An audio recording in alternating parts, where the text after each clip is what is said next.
बोलो जयकारा बोल मेरे श्री गुरु महाराज की जय।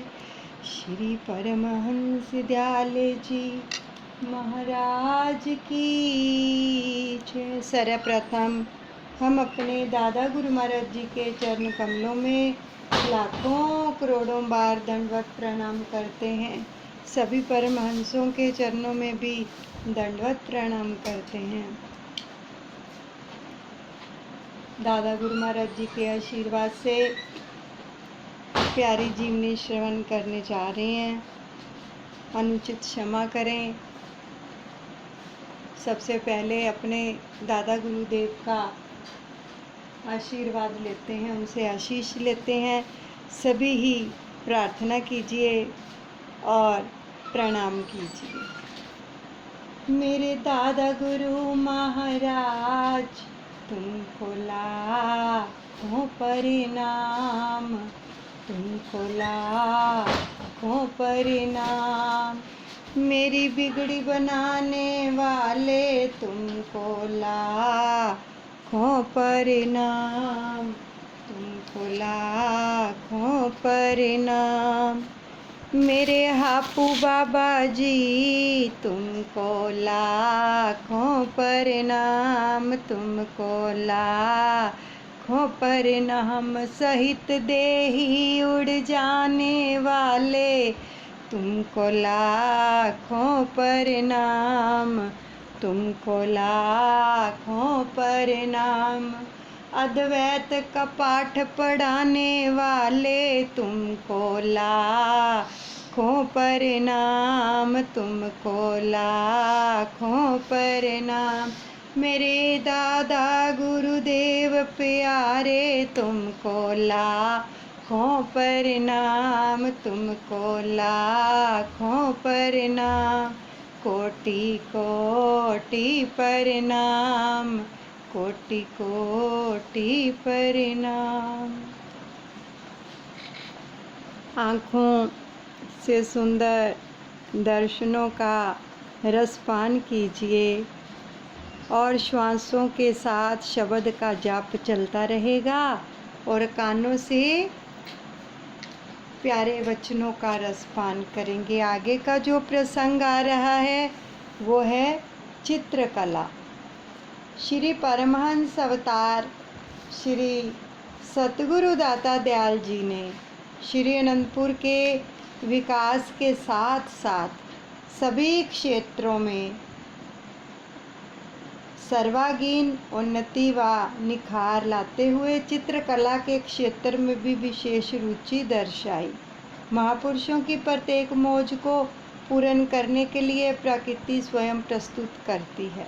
श्री सतगुरुदेव जी महाराज के चरणों में कला विभाग में सुशिक्षित बम्बई के रहने वाले रघुवर दयाल पारिक भगत जी ने श्री तृतीय पातशाही महाराज जी का रंगीन स्वरूप बनाकर भेंट किया। बॉम्बे में रहते थे ये भगत जी, सुशिक्षित थे और इन्होंने तृतीय पातशाही महाराज जी का कलर्ड स्वरूप बनाकर उनको भेंट किया। तो श्री प्रभु जी ने फरमाया कि आप हमारे साथ श्री प्रयागधाम चलो। तो भगत जी श्री आज्ञा शिरोधार्य करके श्री प्रयागधाम पहुँचे। आपने अपनी रहनुमाई में अपना बहुमूल्य समय प्रदान कर भगत जी से पुनः वह स्वरूप बनवाया, दोबारा बनवाया अपनी हजूरी में। तो भगत जी स्वयं ही देखकर हैरान थे कि यह स्वरूप इतना जीवंत एवं सजीव कैसे बन गया।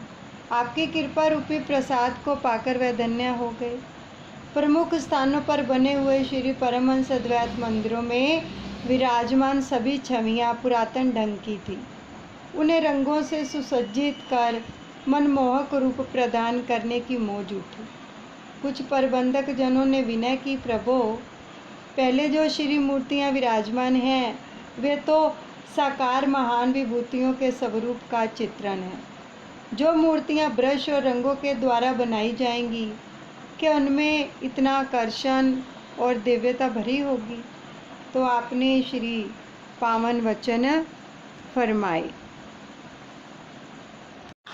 सभी प्रेमियों ने श्री गुरु महाराज जी के श्री चरण कमलों में ये प्रार्थना की कि पहले जो स्वरूप विराजमान हैं, तो वो जो स्वरूप हैं वो साकार रूप लगते हैं, लेकिन अब जो ब्रश वगैरह से, कलर वगैरह से ये स्वरूप बनाकर विराजमान किए जाएंगे तो क्या इनमें भी इतनी दिव्यता भरी होगी। तो फिर श्री गुरु महाराज जी ने वचन फरमाए, जब हमारे प्रेमी गुरुमुख इन श्री मूर्तियों को अपने हाथों से बनाएंगे तो इनमें केवल रंग ही नहीं अपितु उनकी भक्ति एवं प्रेम से ओतप्रोत भावनाएं भी सम्मिलित होंगी। तो इन छवियों में स्वतः ही एक दिव्य व अद्भुत आकर्षण उत्पन्न होगा जो गुरुमुखों को बरबस ही अपनी ओर खींचेगा।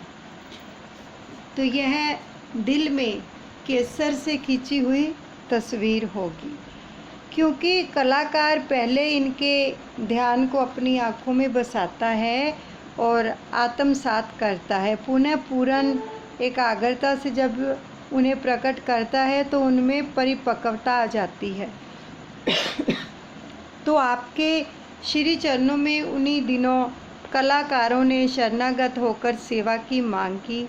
महाप्रभु जी ने विनय स्वीकार कर श्री परमहंसों के स्वरूपों को नवीनतम ढंग से सुसज्जित करने की श्री आज्ञा प्रदान की। भगत जी तन मन से श्री चरणों में निसार थे, अतः उन्होंने दिन रात एक करके इस सेवा में अपना पूर्ण सहयोग दिया।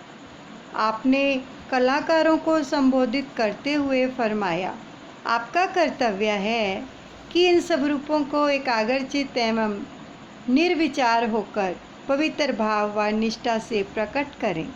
ये स्वरूप जितने एकाग्रचित्त होकर बनेंगे उतनी इनमें शक्ति सम्माहित होगी। जो इनका दर्शन करेगा यह शक्ति उन्हें प्रेम प्रदान करेगी। आप स्वयं कला विभाग में विराजमान होकर श्री छवियों में नूरानी तेजों में आकर्षण का रंग भरते। आपके दिव्य दर्शन और अलौकिक प्रतिभा से सचमुच ही सजीवता आ जाती। कलाकार स्वयं यह देखकर हैरान रह जाते कि जिस मूर्ति में पहले इतना नूर दिखाई नहीं देता था, आपका एक संकेत पाते ही उसमें दिव्यता आ जाती है और प्रत्यक्ष साकार दर्शन होने लगते हैं। कैमरे द्वारा बनी हुई श्री मूर्तियों को कलाकारों ने आपकी रहनुमाई तथा अपने प्रेम व समर्पण की भावनाओं में डूबकर संजीवता का प्रमाण दिया। श्री सतगुरुदेव जी महाराज ने स्वयं अपने कर कमलों से इन श्री मूर्तियों को ज्योतिर्मय उपासना स्थलों पर विराजमान किया। देश विदेश में बने श्री परमहंस अद्वैत मंदिरों में दिव्यता अति दिव्य व हृदय पटल पर अंकित हो जाने वाली श्री परमहंसों की सुंदर प्रतिमाएं आपकी अपार कृपा का ही प्रसाद है। आपके इस महान उपकार का ऋण नहीं चुकाया जा सकता। आज लाखों की संख्या में गुरुमुख जन इन छवियों का दर्शन करके परम शांति और आनंद की अनुभूति करते हैं और सर्व सुखदायिनी भक्ति की ओर अग्रसर होते हैं और हो रहे हैं और होते रहेंगे। श्री सतगुरुदेव भगवान जी महाराज जी ने अपनी विलक्षण मौज को प्रकट करते हुए सन 1988 में श्री अनंतपुर के इतिहास को चित्रित करवाने का विचार किया, ताकि आने वाली पीढ़ियों को यह ज्ञात हो सके कि महापुरुषों के अथक प्रयासों से किस प्रकार घने जंगलों की भूमि, जहाँ दिन भर शेर चीते घूमा करते थे, भक्ति के महान परमार्थिक केंद्र में परिवर्तित हुई है। श्री अनंतपुर की जो भूमि थी, पहले जंगल इतना था कि वहाँ पर शेर चीते आम घूमा करते थे, लेकिन प्रभु ने जंगल में क्या कर दिया? मंगल कर दिया। तो यह तपोभूमि जो कभी पुरातन ऋषि मुनियों का साधना स्थल हुआ करती थी, समय पाकर इसने घने जंगल का रूप धारण कर लिया, क्योंकि वो ऋषि मुनि समा गए, चले गए, तो उसके बाद जंगल बन गया। तो महापुरुषों की दया दृष्टि इस भूमि पर पड़ी और उन्होंने अपने भक्तों को इसी भूमि को खरीद करने की आज्ञा फरमाई। तो उस समय ये ऐसा बियाबान जंगल था जहाँ पानी की एक बूंद भी नहीं थी। जंगल में सब और आक व डकोरे के इतने घने वृक्ष थे कि सूर्य की किरणें धरा तक नहीं पहुँच पाती थी। तो दिन के जो उजाले में भी अंधकार ही छाया रहता था। ऊपर से हिंसक पशुओं ने भी यहाँ अपना अधिकार जमा रखा था। तो महापुरुषों के अथक परिश्रम से इस धरा की कायाकल्प हो गई। आक व डकोरे के वृक्षों की जगह अमराइयाँ झूमने लगी। अमराइयाँ यानी देखो, आम के पेड़ कितने हैं श्री अनंतपुर में, छोटी छोटी अम्मियाँ लगती हैं ना, लोग तोड़कर भी लेके आते, नीचे भी गिरी होती हैं जब भी जाओ तो बंजर भूमि के स्थान पर अनाज व सब्जियों के खेत लहलहाने लगे। झोंपड़ियों का स्थान पक्के भवनों ने ले लिया। श्री मंदिर, श्री शांति भवन, महातीरथ, श्री अनंतसर के निर्माण के साथ अस्पताल, विद्यालय व अन्य रचनाओं का विकास हो गया। श्री अनंतपुर काफ़ी भव्य रूप में जो था प्रकट हो रहा था। श्री प्रभु जी ने कलाकारों को श्री अनंतपुर के इस पुरातन इतिहास से अवगत करवाया और घने जंगलों से लेकर ज्योतिर्मय उपासना स्थलों के निर्माण एवं विकास कार्य को चित्रों के माध्यम से चित्रित करने का आदेश दिया। अपने सानिध्य में उनके प्रेरणा स्तोत्र बनकर उन्हें इस कार्य को पूर्ण करने के लिए आशीर्वाद प्रदान किया। अपनी कृपा और अपार स्नेह से उन्हें निरंतर प्रोत्साहित करते रहे। आपने स्वयं उन्हें अपने संग ले जाकर इस जंगली भूमि की झलक दिखाई। संकरी पंगडंडी पर चलते हुए उन कटीली झाड़ियों में श्री प्रभु जी के श्री वस्त्रों में अनेक कांटे लिपट गए, परंतु इन सब की परवाह किए बिना इन चित्रों को चित्रित करने हेतु इस भूमि के इतिहास की सारी रूपरेखा स्पष्ट की और हर प्रकार की समस्या का निराकरण किया। जंगल में खुद गए महाप्रभु उनके साथ और सारा निरीक्षण किया वहाँ पर पूरी तरह से, जबकि उनके चोले में, वस्त्रों में हर जगह कांटे ही कांटे लिपट गए थे। तो उन्होंने श्री चरणों में विनय की कि स्वामी जी, क्या हम बाहर से किसी प्रकार की सहायता लिए बिना यहीं पर रहकर ही इस इतिहास को चित्रित कर पाएंगे? यह थोड़ा कठिन प्रतीत होता है। तो महाप्रभु जी ने अपनी करुणा भरी दृष्टि से उन्हें निहारते हुए मुस्कुराते हुए फरमाया, अगर ऋषि वाल्मीकि जी भगवान श्री रामचंद्र जी के अवतरण के हजारों वर्ष पूर्व यानी पहले रामायण की रचना कर सकते हैं, तो आप इस इतिहास को चित्रित क्यों नहीं कर सकते? इस पावन धरती के कण कण से प्रेम करो और इस धरती का प्रत्येक कण स्वयं रचना बनकर प्रकट होगा। अपने सतगुरु पर विश्वास रखकर सेवा कार्य में संलग्न हो जाओ। हमारा यह आशीर्वाद है कि कुदरत की प्रत्येक वस्तु आपके पास स्वयं चलकर आएगी। ये वचन फरमा दिए प्रभु ने। तो महापुरुषों के वचन अटल होते हैं और प्रत्येक चित्र के चित्रण समय कुछ ऐसा ही घटित हुआ कि प्रथम चित्र में उन्हें घने जंगलों में नाग देवता का चित्र बनाना था। तो सचमुच ही नाग देवता कला विभाग के नीचे खुले प्रांगण में आकर कुंडली मारकर बैठ गया। तो इस प्रकार जब गौशाला का चित्र बनाना था तो कुदरत की प्रेरणा से एक गौ माता स्वयं को खूंटे से मुक्त कर कला विभाग के समीप आकर रंभाने लगी। जिसका भी यानी चित्र बनाते थे ना वो ही जीव वहाँ पर आकर बैठ जाता था और उसको देखकर वो वहाँ पर कलाकृति बना देते थे। कुदरत सहायता करती थी क्योंकि प्रभु के वचन हो गए। अब चित्रों में जिस प्रकार का ऋतु का चित्रण करना होता तो काश में उसी प्रकार के मौसम की झलक दृष्टिगोचर होने लगती। यानी बादल बनाने होते या बारिश, तो उसी प्रकार से ही सब कुछ अपने आप हो जाता। वर्षा ऋतु का तो कलाकारों द्वारा तैयार किए गए प्रत्येक चित्र की रूपरेखा को देखकर आप स्वयं उसमें संशोधन करते। तो जैसे देखो, अब वर्षा ऋतु का दृश्य बनाना होता तो भले ही तब कितनी चिलचिलाती धूप खिली हुई होती, फिर भी उसी समय ही आकाश में काली घटाएं छा जाती, बादल उमड़ उमड़ कर आने लगते और मिट्टी फुहारों से आंगन गीले हो जाते। तो इन सब घटनाओं के पीछे महापुरुषों को अपनी अहेतु कृपा नहीं तो और क्या है। अब महापुरुषों की इस अनोखी लीला को देखकर वे स्वयं स्तब्ध हो जाते और कलाकारों के द्वारा तैयार किए गए प्रत्येक चित्र की रूपरेखा को देखकर आप क्या करते, स्वयं उसमें संशोधन करते, जिससे चित्र में अद्भुत निखार आ जाता। तो इससे यही स्पष्ट होता कि किस प्रकार आपने स्वयं अथक परिश्रम करके इस महान कार्य के लिए अपना बहुमूल्य समय प्रदान किया, जिसके फलस्वरूप श्री अनंतपुर के इतिहास को विभिन्न चित्रों में चित्रित किया गया, जो अपने आप में मुँह बोलती तस्वीरें हैं।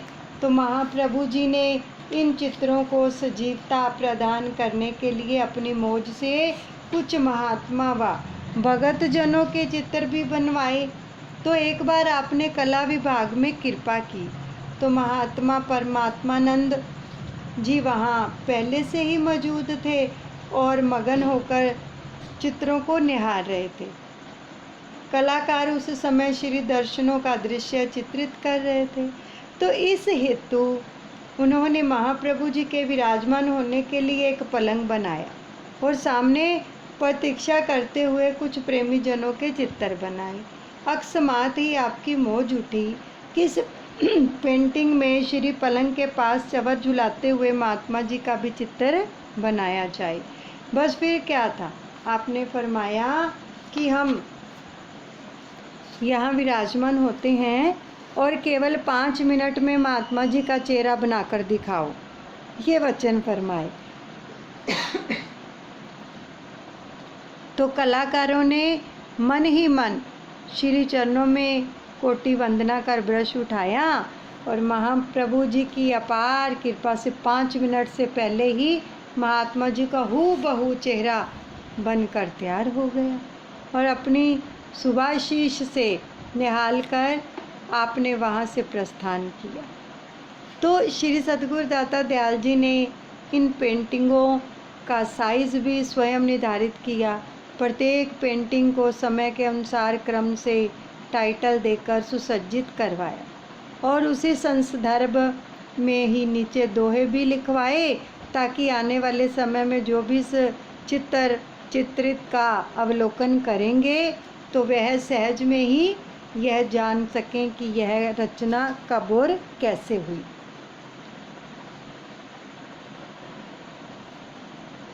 तो कला के इस क्षेत्र को उत्तरोत्तर उन्नति प्रदान करते हुए महाप्रभु जी ने सन 1999 में श्री प्रयागधाम के इतिहास को भी चित्रित करने की श्री मौज प्रकट की। पुनः अन्य सब आश्रमों व चकों पर भक्ति व नाम के दोहे लिखवाए। तो इस अनुपम और युग का कायम रहने वाली दुर्लभ सेवा का सुअवसर प्राप्त कर कलाकार अपने भाग्यों की सराहना करते हुए ना गाते थे। सेवक को तो केवल आज्ञा को शिरोधार्य ही करना होता है, बाकी समस्त कार्य तो महापुरुषों की कृपा करती है। उन्हें स्वयं आश्चर्य होता है कि इतने कम समय में इतना कार्य कैसे हो जाता है और कुछ पता भी नहीं चलता। यह अक्षरक्ष सत्य है कि महापुरुषों की कृपा के फलस्वरूप वर्षों के काम महीनों और महीनों के काम कुछ ही दिनों में संपन्न हो जाते हैं।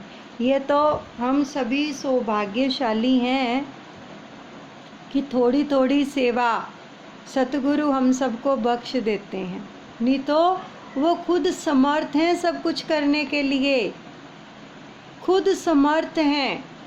ये तो हमारे ऊपर उनकी कृपा होती है कि जो थोड़ी थोड़ी सेवा सबको बख्शते हैं, ताकि इस सेवा के जरिए वो हमारे कर्म बंधनों से हमें मुक्त करते हैं। सेवा से कर्म बंधन कटते हैं। तो इसलिए जब भी किसी भी प्रकार की सेवा का सुअवसर मिले तो अपने भाग मनाने चाहिए हमें कि प्रभु ने हम पर कृपा की है, पता नहीं हमारा कौन सा कर्म काटने के लिए हमसे सेवा ले रहे हैं। नहीं तो हम क्या कर सकते हैं, वो तो खुद समर्थ हैं सब कुछ करने के लिए, यानी सब कुछ कर सकते हैं। उनको क्या ज़रूरत है सेवा प्रदान करने की, वो तो उनको तरस आता है हम जीवों के ऊपर, ताकि बिना पैसे बिना कुछ किए सेवा बख्श देते हैं। और हमसे जब वो सेवा लेते हैं तो हमारे कर्म कटते हैं। तो इसलिए जब भी किसी भी प्रकार की सेवा मिले तो उसको करने के लिए तन्मय हो जाओ। आगे क्या फरमा रही हैं, सर्व कला समरथे महाप्रभु करके अथक प्रयास, करवाया चित्रित चित्रों में श्री आनंदपुर का इतिहास। श्री परमहंसों की दिव्य मनोहर प्रतिमाएं साकार, करे विराजित भव्य मंदिरों में कीना माय उपकार। भक्ति भाव से पूर्ण दोहे जगत जगत लिखवाए, महिमा उपमानंत प्रभु की मुख से वर्णि न जाए। भक्ति भाव से पूर्ण दोहे जगह जगह लिखवाए, महिमा उपमानंत प्रभु की मुख से वर्णि न जाए। महापुरुषों की कृपा का कोई और छोर नहीं होता। उनकी दया दृष्टि से मरुभूमि में मधुर जल के चश्मे बहने लगते हैं, बंजर प्रदेश लहलहाने लगते हैं। माया की चकाचौंध में भ्रमित जीव भक्ति पथ की ओर अग्रसर होने लगते हैं। गम व दुख से भरे जीवन में सुख की प्रभात हो जाती है। संत सहजोबाई जी भी अपनी वाणी में फरमाती हैं, सात वृक्ष बानी कली चर्चा फूले फूल, रामा चर्चा फूले फूल। सहजो संगत बाग में नाना फल रहे झूल। बोल मेरे गुरु महाराज की जय, मेरे दादा गुरुदेव की जय। जिस प्रकार वृक्ष परोपकार करते हैं, वृक्ष परोपकार करते हैं, उनको क्या स्वार्थ है किसी से। लोग उनको पत्थर भी मारते हैं, फल भी तोड़ते हैं, उनकी छाया में भी बैठते हैं, फिर भी वो कुछ नहीं करते, परोपकार करते हैं। स्वयं धूप गर्मी सर्दी सहन कर दूसरों को मृदु फल देते हैं, छाया प्रदान करते हैं।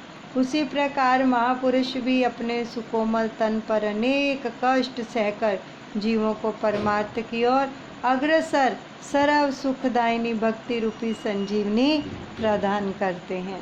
तो सत्पुरुषों की वाणी और वचन कलियों के समान होते हैं। उनकी जितनी महिमा गाई जाए उतनी सुगंध चहुं ओर फैलती है। सत्पुरुषों की संगति वह बगिया है जहाँ सद्गुणों के पुष्प खिलते हैं। जो जीव उनके संपर्क में आते हैं वे भी गुणग्राही बन भक्ति की संपदा से मालामाल हो जाते हैं। कितने गुण गाएं अपने सतगुरु के, गा ही नहीं सकते। सुनाऊं कैसे गिन गिन कर मैं, सतगुरु के उपकार। सुनाऊं कैसे गिन गिन कर मैं, दादा गुरु के उपकार हमारे लिए खोल दिए हैं, भक्ति भरे भंडारे हमारे लिए खोल दिए हैं, भक्ति भरे भंडारे। सुनाऊं कैसे गिन गिन कर मैं दादा गुरु के उपकार। आगे आ रहा है उत्तर प्रदेश की यात्रा। परम हितैषी परोपकारी श्री सद्गुरुदेव महाराज जी ने श्री अनंतपुर में वैसाखी का पर्व बड़ी धूमधाम से मनाया। उसके पश्चात आपकी अचानक मौज उठी कि उत्तर प्रदेश के कुछ एक स्थानों पर बने आश्रमों पर जाकर वहाँ रहने वाले गुरुमुख प्रेमियों को श्री दर्शन एवं सत्संग की अनमोल निधि से लाभान्वित किया जाए। तो इस हेतु अप्रैल सन 1994 में सर्वप्रथम आपने हरिद्वार जाने का कार्यक्रम बनाया। पंचम पातशाह सतगुरुदेव भगवान जी ने हरिद्वार जाने का जो था कार्यक्रम बनाया। तो हरिद्वार महाप्रभु जी के आगमन का शुभ समाचार पाकर हरिद्वार में रहने वाले गुरुमुख प्रेमी खुशियों के महासागर में हिलोरे लेने लगे। सब गुरुमुख श्री प्रभु जी के शुभ स्वागत हेतु तैयारियों में जुट गए।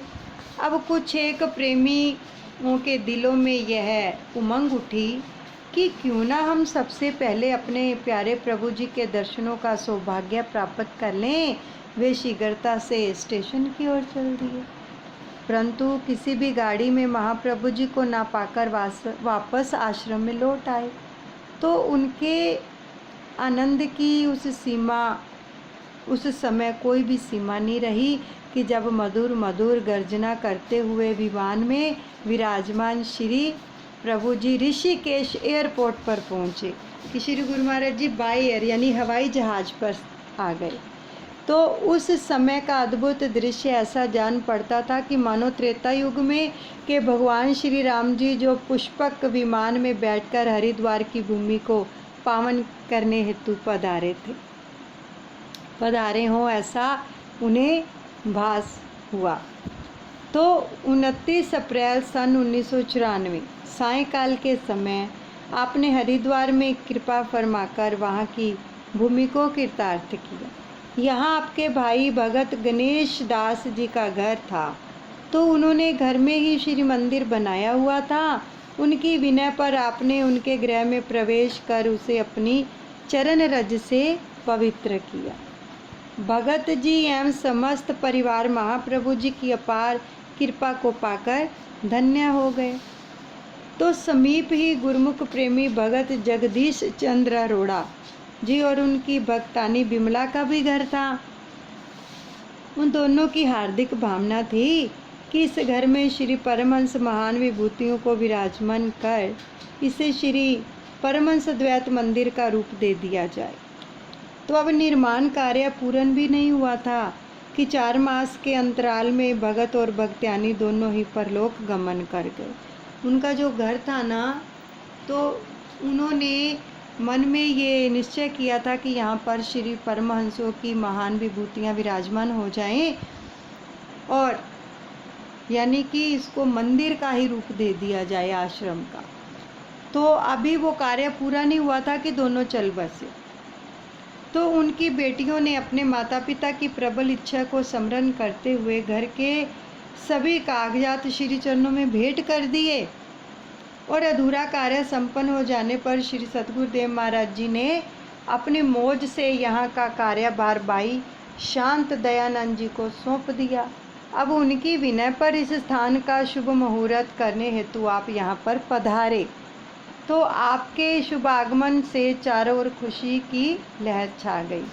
हरिद्वार की नगरी में साक्षात हरि की सुमंजुल छवि के दर्शन करके गगन मंडल से देवी देवता भी पुष्प वृष्टि कर अपने भाग्यों की सराहना करने लगे। ढोल नगारों की ध्वनि से नवमंडल गुंजायमान हो उठा।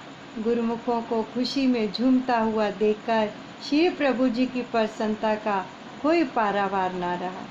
आपने अपने अनमोल वचनों की अमृत वर्षा करते हुए फरमाया, बड़े प्रेम से श्रवण कीजिए प्रभु के वचनों को। क्या फरमाया? गुरुमुखों, आप सब लोग आज यहाँ आए हैं। यह हरिद्वार नगर है, परंतु यह जानना कठिन है कि यहाँ आकर कोई हरि से मिला भी है या नहीं। पूर्ण संत सत्पुरुषों में वह सामर्थ्य होती है कि वे अपनी कृपा व युक्तियों से जीव का हरि से मेल करवा सकते हैं। जिसने भी परमात्मा को पाया है या उसे प्राप्त करने की इच्छा प्रकट की, उसकी यह इच्छा सतगुरु के द्वारा ही पूर्ण हुई और हो सकती है। जैसे संत तुलसीदास जी फरमाते हैं, दर दर बारी साधे है उनसे सब कुछ होए, रामायण से सब कुछ होए। तुरत मिलावे नाम से उन्हें मिले जो कोई। बोल मेरे गुरु महाराज की जय, मेरे दादा गुरुदेव की जय। सत्पुरुषों के पास ही भक्ति धन के खजाने की चाबी हुआ करती है। वे ही जीव को परमात्मा तक पहुंचाने का मार्ग प्रशस्त कर उसे मालिक संग मिलाने की सामर्थ्य रखते हैं। जो भी सत्पुरुषों की चरण शरण में आ जाता है, वह भक्ति की अनमोल दात को सहज ही प्राप्त कर लेता है। यह गुरुमुखों के बड़े ऊंचे भाग्य हैं। यह भाग्यों की ही निशानी है जो महापुरुषों ने जगह जगह पर श्री परमहंस अद्वैत मंदिर स्थापित कर दिए। और अब आज हरिद्वार की बारी है। आप आज अति प्रसन्न होंगे कि यहाँ भी श्री अनंतपुर दरबार का आश्रम बन गया है। सभी गुरुमुख जन श्री परमहंस महान विभूतियों की पूजा अर्चना करके जन्म जन्म की मैल धो रहे हैं। कल मुहूर्त से पहले ही इस नवनिर्मित आश्रम की आप सबको मुबारकबाद हो। अब हरिद्वार में गुरु द्वार खुल गया है। जो गुरुमुख यहाँ श्रद्धा और विश्वास से परमहंसों की श्री आरती पूजा करेंगे, उन्हें यही उनका कल्याण होगा। ये श्री वचन फरमाए। यहीं पर विश्राम देते हैं। बाकी की लीला का कल रसपान करेंगे। सभी अपने दादा गुरु महाराज जी के चरणों में अर्पण करते हैं। अनुचित क्षमा करें। बोलो जयकारा बोल मेरे श्री गुरु महाराज की जय। श्री परमहंस दयाल जी महाराज की जय।